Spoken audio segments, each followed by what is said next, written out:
Boa tarde, muito boa tarde, galera. Aqui é o professor Dudu, com vocês aqui no Tudo Mastigado. E hoje a gente vai continuar aquela nossa conversa sobre literatura, galerinha. Semana passada, na nossa última aula, não lembro mais quando foi, nós conversamos sobre o realismo, o surgimento do realismo lá na Europa, conversamos sobre as características do realismo, essas características que surgiram na missão de negar, de se opor completamente ao romantismo. Beleza? E aí a gente entra em outra conversa agora. A gente vai conversar sobre como o realismo vai chegar aqui no Brasil. Como estava o Brasil na época, como foi esse realismo aqui pra gente, aqui no Brasil, beleza? Então a gente começa pensando na realidade do Brasil, porque o Brasil ele estava iniciando um período de grandes mudanças, porque a gente vai ver o abolicionismo ganhando cada vez mais força, até que em 1888 dar-se-á fim à escravidão no Brasil. Uma grande mudança vai ocorrer com isso. A gente vai ver o desenrolar do movimento republicano no Brasil, o surgimento do Partido Republicano e a missão de tornar o Brasil uma república. Com o fim da escravidão, a gente vai passar por uma grande mudança na mão de obra, né, galera? Porque tínhamos uma mão de obra escrava. E agora a gente vai entrar em um Brasil com uma mão de obra assalariada. Especialmente porque vamos ver um grande movimento de imigração. Muitas pessoas vindo de diversos países da Europa ou mesmo da Ásia aqui para o Brasil. Então o Brasil se mostra um país passando por uma série de mudanças. Uma série grandiosa de mudanças. E aí a gente pensa um pouquinho também naquele contexto do realismo, o qual a gente já havia conversado. A questão da industrialização, a questão das pessoas indo para as cidades em busca de empregos, não encontrando empregos. Tudo isso vai permear o acontecimento, vai permear como foi o realismo aqui no Brasil.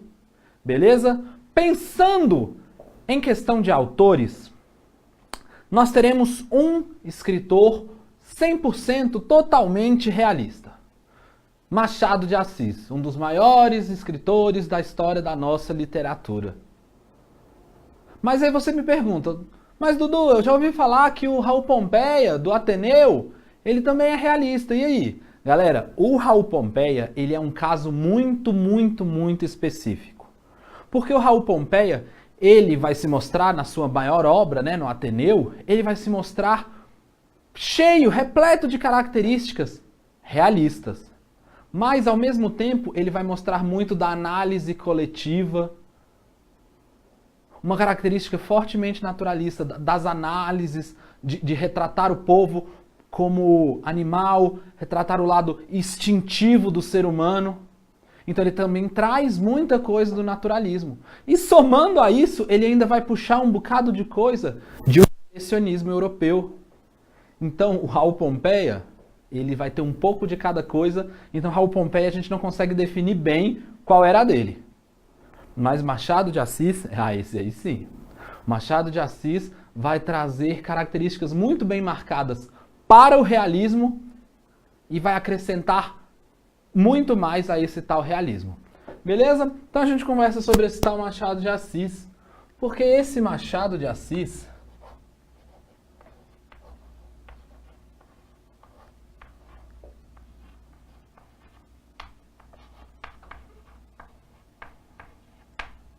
esse tal Machado de Assis, ele vai ter duas fases distintas. A primeira fase é aquela que a gente chama de fase romântica.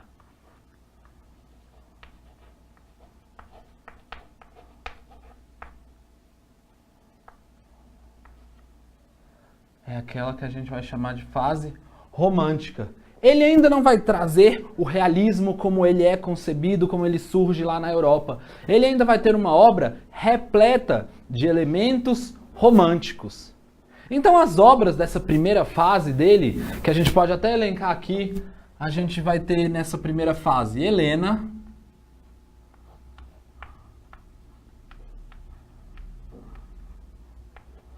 Ressurreição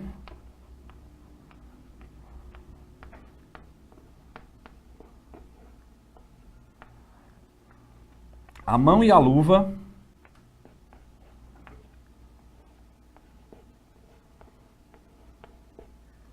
e Yaya Garcia.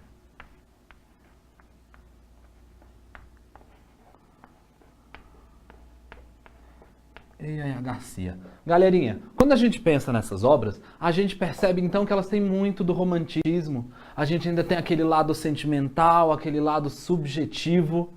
Dentro dessas obras, a gente ainda não vai ter aquele lado irônico, ou mesmo o grande pessimismo que o Machado de Assis trazia para dentro de suas obras.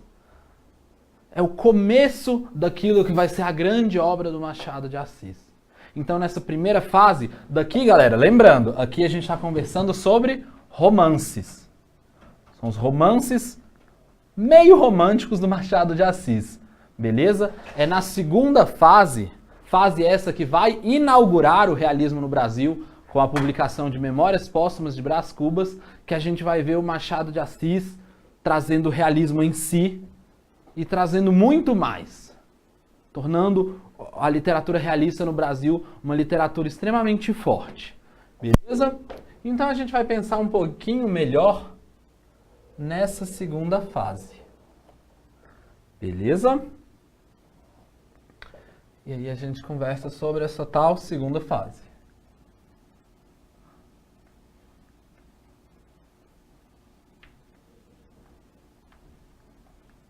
Nessa segunda fase, essa sim a gente vai chamar sem medo de realista.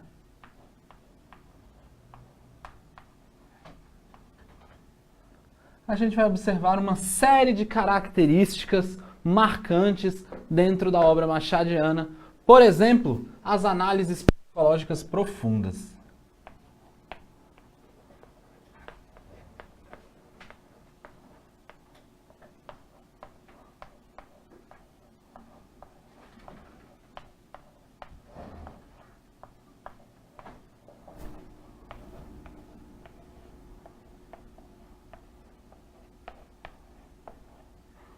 Você, leitor, entra dentro da cabeça dos personagens do Machado de Assis, em suas lembranças, em seus desejos, em seus pensamentos, para que você, leitor, possa compreender melhor o que ele tenta passar para você. Assim, é como se você conhecesse o personagem a fundo, para que você entendesse suas motivações.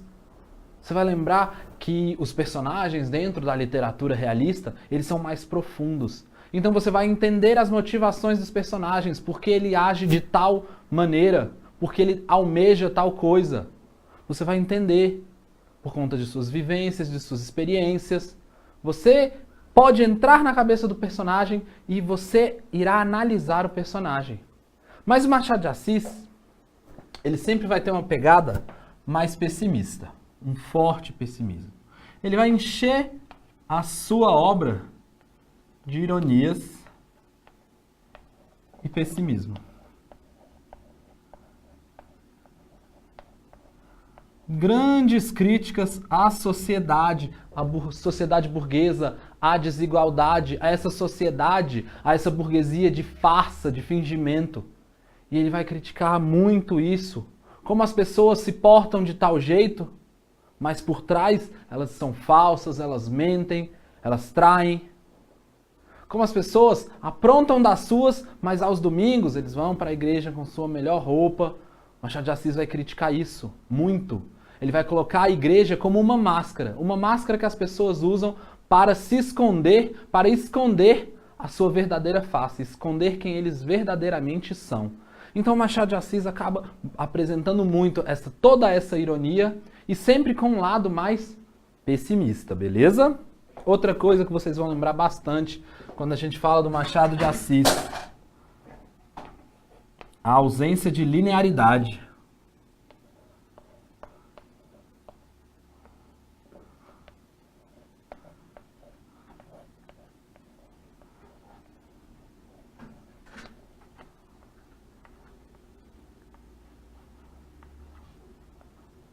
A ausência de linearidade. Vamos pensar em dois exemplos bem clássicos. Bentinho, em Dom Casmurro. a obra começa do fim.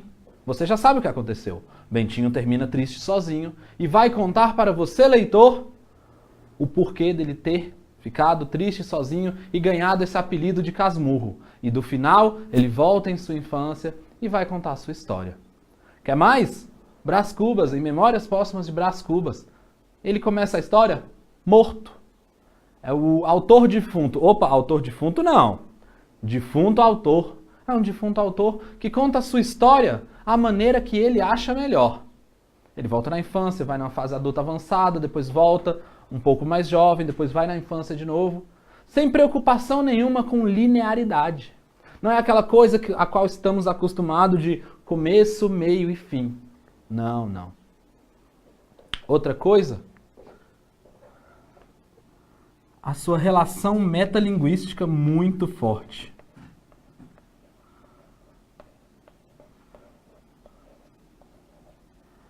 A sua relação metalinguística muito forte. Esses mesmos narradores, Bentinho, Brás Cubas, eles conversam diretamente com você, leitor. Lembra disso? Eles vão se utilizar daquela função metalinguística da linguagem, aquela função metalinguística que eu conversei com vocês na aula de funções da linguagem. Não tá lembrado? Entra lá no nosso canal, dá uma olhadinha, deixa aquele like maroto. Mas a função metalinguística consiste no uso do código para falar sobre o próprio código. Então, são narrativas que sabem que são narrativas, que discutem o próprio fazer literário, que conversam diretamente com você, leitor. Ele vai explorar muito isso dentro da sua narrativa. Sua narrativa, que é bastante intertextual.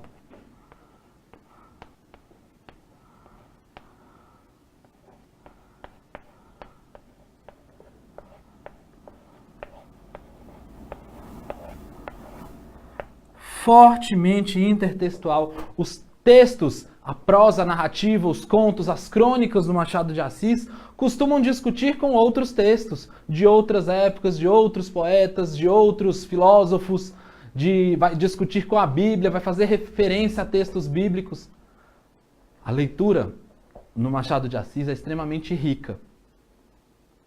Você acaba encontrando várias referências e entender referência, fala a verdade, entender referência, pegar aquela referência, sempre faz você se sentir inteligentão, né? Diz aí. Então, a obra do Machado de Assis é recheada disso. E, além de todas essas questões assim, que acabam sendo questões bastante formais, a gente percebe que as mulheres machadianas, elas são mulheres fortes. Ele vai representar bastante essas mulheres diferentes das mulheres tipicamente românticas. Machado de Assis, ele vai trazer para você obras que têm mulheres de opinião, mulheres de atitude, mulheres de personalidade. Basta, por exemplo, a gente pensar na mãe de Bentinho, na família de Bentinho. Bentinho e Dom Casmurro têm uma família não patriarcal. Não tem a figura paterna na família de Bentinho, tem a figura da mãe de Bentinho. E diferente do que estamos acostumados, a gente sempre tem o quê? Uma família, o pai, a mãe, o pai sempre firme, forte, decidido, que controla a família com mão de ferro, e a mãe que é sempre o sinônimo de alento, de carinho, de conforto. A mãe de Bentinho não. Ela é decidida, nervosa, comanda a família com mão de ferro, sustenta a família. Tranquilo? Então a gente vai perceber marcantes e importantes características machadianas dentro do nosso realismo. Ele vai representar, e muito bem, o realismo como ele surgiu lá na Europa, mas isso aqui que a gente conversou, isso aqui é um destaque do Machado de Assis. É o realismo machadiano, beleza? Nosso representante, único representante, 100% totalmente realista do nosso realismo, do realismo brasileiro. Beleza? Agora, galera, eu quero dar aquela conversada com vocês, procurar uns detalhes aqui e ali nas questões. Beleza? Então dá uma olhadinha nesse slide aí comigo.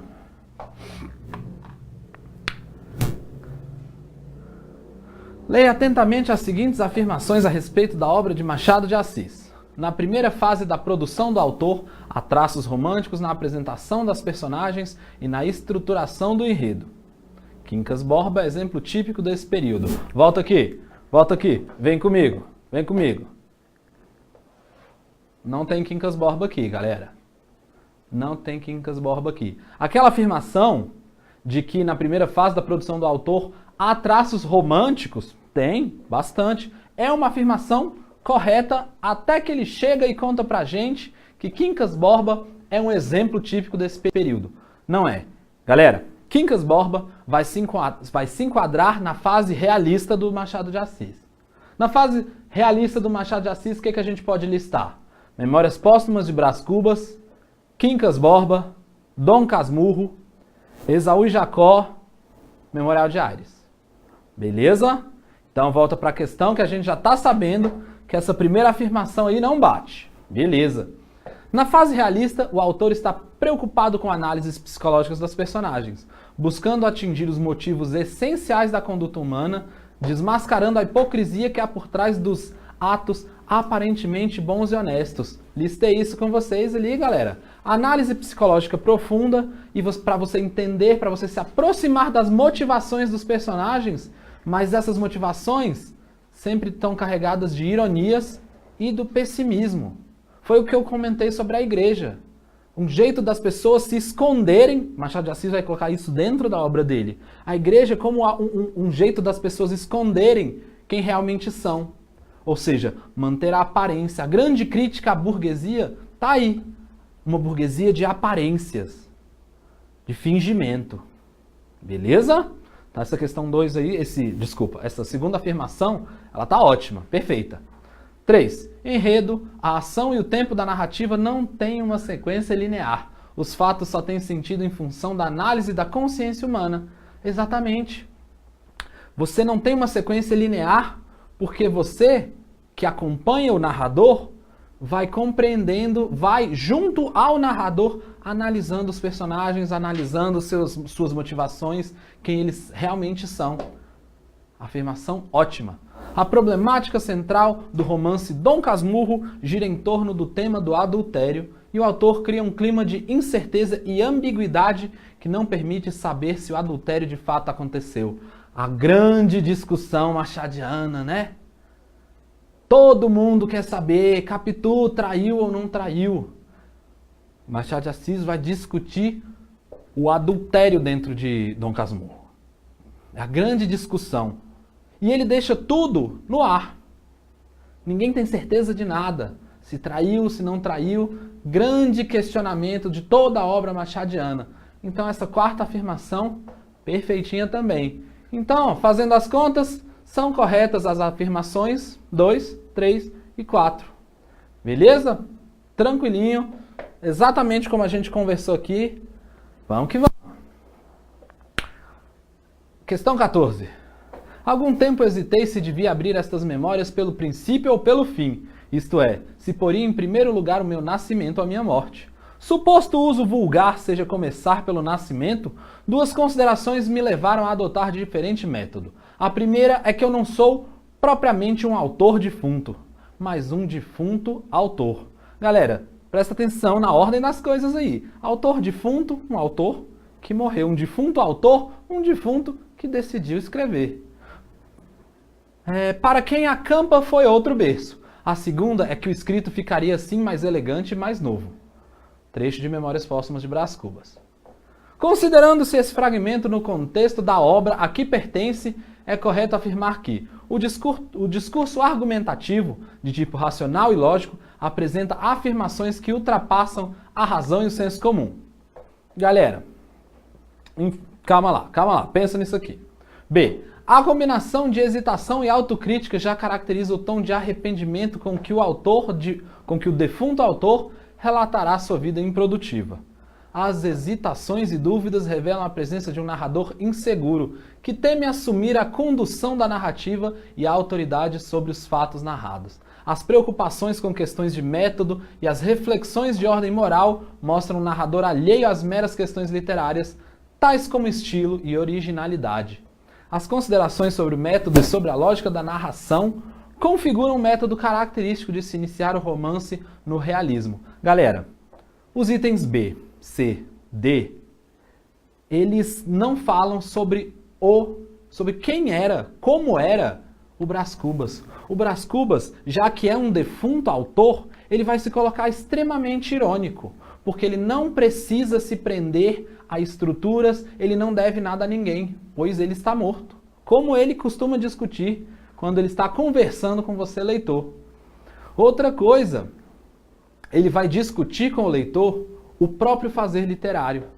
Então ele não vai ser um narrador colocado alheio a tudo. Beleza?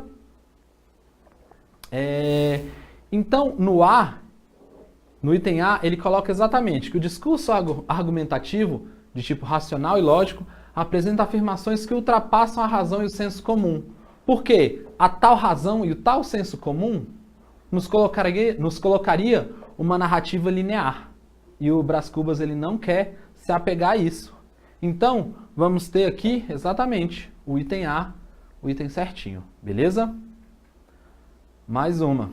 Esse último capítulo é todo de negativas. Não alcancei a celebridade do emplasto, não fui ministro, não fui califa, não conheci o casamento. Verdade é que, ao lado dessas faltas, coube-me a boa fortuna de não comprar o pão com o suor do meu rosto.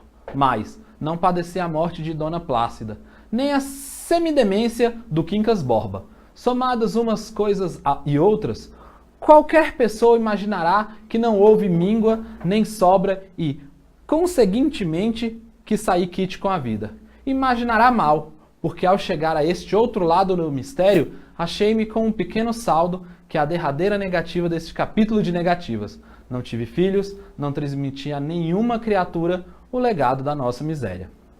Galera, dá uma olhada. O texto evidencia com clareza pelo menos uma das características principais do Machado de Assis.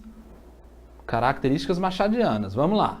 Item A, o pessimismo ingênuo dos escritores realistas e naturalistas do século XIX. Galera, nada de ingênuo. Eles não vão ter a ingenuidade, eles não vão ter o sonho do homem romântico.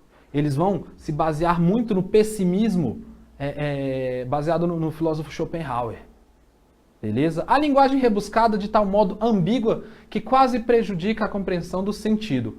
Galera, Machado de Assis vai construir uma obra direta, com frases, com orações curtas e capítulos curtos. Ele não vai trabalhar com uma linguagem ambígua. Beleza? Um pessimismo irônico disfarçado sob a aparência de conformidade indiferente. Aí sim a gente está conversando. Porque ele mostra um lado bem pessimista, mas ao mesmo tempo que ele mostra isso, ele gosta de dizer que tanto faz. Ele tenta se mostrar indiferente.